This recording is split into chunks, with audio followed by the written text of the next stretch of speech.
Bonjour monsieur Mahmoud Jamin. Oui, bonjour. Oui, Bonjour, monsieur. oui, vous êtes chargé des relations extérieures en France, MRD, mouvement du renouveau pour la démocratie en Djibouti. Il paraîtrait que le président Ismaël Omar Guelleh voulait en fait se représenter pour la quatrième fois. Le peuple s'est retrouvé dans la rue.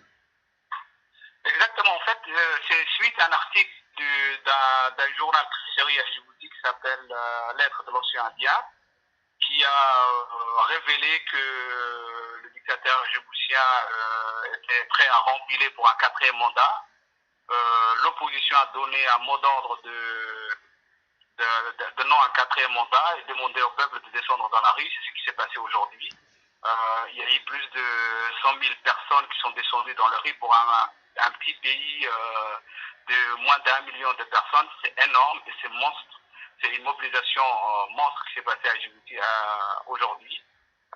Le peuple djiboutien a envoyé un vrai message au dictateur Guelleh, mais également à tous les chancelleries occidentales qui soutiennent d'une manière ou d'une autre les régimes djiboutiens. Donc le peuple djiboutien vient de dire clairement non au quatrième mandat de M. Ismaël Omar Guelleh et demande un vrai changement et un changement démocratique à Djibouti. Donc il y Alors, a eu, oui, oui, alors on voit au niveau de l'opposition, il y a USN, donc Union pour le Salut National. Est-elle capable aujourd'hui de faire ce qu'on a pu constater au Burkina Faso? ce qui décide de la suite des événements, c'est le peuple djiboutien. Et ce qu'on a vu aujourd'hui, ça montre très clairement que le peuple djiboutien est prêt pour un vrai changement démocratique. Et si M. Guelleh s'entête à demander ce quatrième mandat de honte, le peuple djiboutien descendra. Et aujourd'hui, c'est quelle prémisse d'une vraie prise de conscience des Djiboutiens. Là, aujourd'hui, ce qu'on a vu, ça montre très clairement que les Djiboutiens sont prêts pour aller beaucoup plus loin. Ce n'est que le début, ce qu'on a vu aujourd'hui. Alors, le président Ismaël Omar Guelleh est au pouvoir depuis 1999.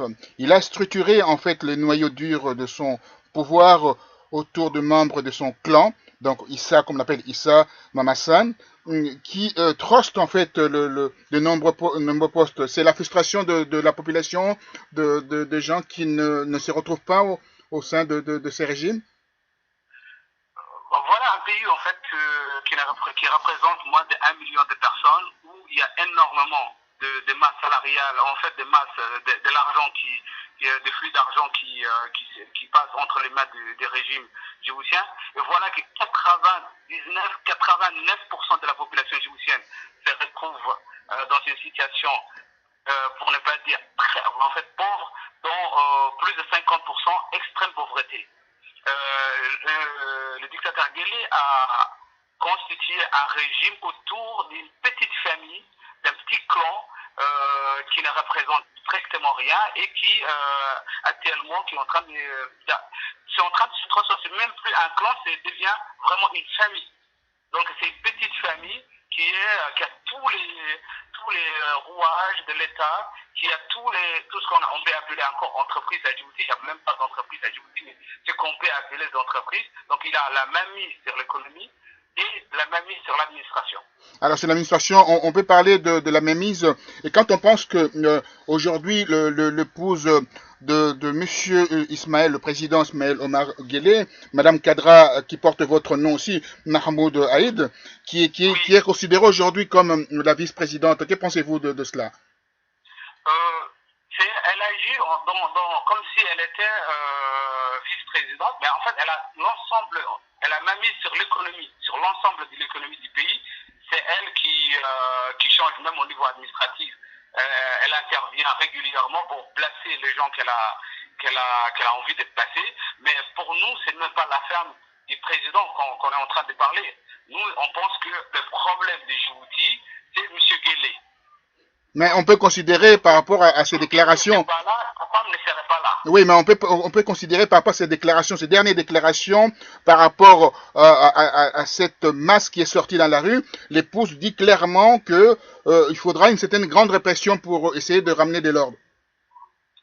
Oui, ben, en fait, le régime djiboutien est une copie conforme du régime de Tunisie, de Ben Ali et Madame Leila Traveski. Donc, il fonctionne exactement de la même manière. Par rapport à cette annonce du quatrième mandat, est-ce qu'on va se retrouver avec la même configuration avec celle de Burundi? Ça, c'est en train comme Burundi ou comme d'autres régimes qui n'ont pas su respecter la volonté du peuple, je pense qu'on se dirige tout droit à un clash de type burundais, parce que les dictateurs djiboutiens s'entêtent clairement à aller pour ses quatrième mandats, et le peuple djiboutien vient de démontrer très clairement qu'il est hostile à ses quatrième mandats. Donc un clash est tout à fait prévisible à Djibouti actuellement. Alors, là où je vous parle, il y a eu apparemment déjà, là ça a commencé, il y a eu des arrestations. La police a utilisé la gaz lacrymogène. Il y a depuis déjà quelques mois, il y a eu énormément d'arrestations de jeunes qui aux alentours d'une trentaine de personnes qui sont déjà en prison. Tous les jeunes leaders des mouvements des jeunes à Djibouti qui sont en prison, sévèrement battus, torturés pour certains, et qui se retrouvent actuellement croupis aux prisons centrales de Gabon. Alors, ma dernière question serait, aujourd'hui, vous avez une petite opposition au Parlement, oui, député. Alors, quel est le message de ces députés? Guelleh vient d'inventer un Parlement à deux statuts. Statut pour les députés de l'opposition, qui sont susceptibles à tout moment d'être battus, d'être insultés, d'être arrêtés par la police, et le statut pour les députés de son mouvement, qui sont au-dessus de loi et qui sont respectés, qui sont écoutés. Donc, on ne peut même pas considérer les députés de l'opposition qui sont rentrés dans l'Assemblée nationale comme des députés à part entière. C'est des députés qui n'ont pas droit à la parole, qui n'ont pas droit de passer à la télé, qui n'ont pas droit, on résume, qui n'ont pas droit au chapitre. Alors, pour aller, je disais, pour terminer, alors quel est le message lancerez-vous à la communauté internationale par rapport à ce qui se passe chez vous? Le message qui est envoyé actuellement, ce n'est pas nous qui envoyons, c'est le peuple djiboutien qui est en train d'envoyer un vrai message, et ce message-là, c'est la fin de Guelleh. Guelleh doit dégager. Et la communauté internationale, il ne faut surtout pas qu'elle aide Guelleh à rester au pouvoir, parce que le peuple djiboutien est décidé à se défaire de M. Guelleh. Merci infiniment, M. Mahmoud Jamal. Je rappelle, vous êtes chargé des relations extérieures en France et MRD, donc mouvement du renouveau pour la démocratie dans votre pays, qui est le Djibouti. Je vous dis merci, merci beaucoup. C'est moi qui vous remercie, monsieur Roger. Merci. Merci.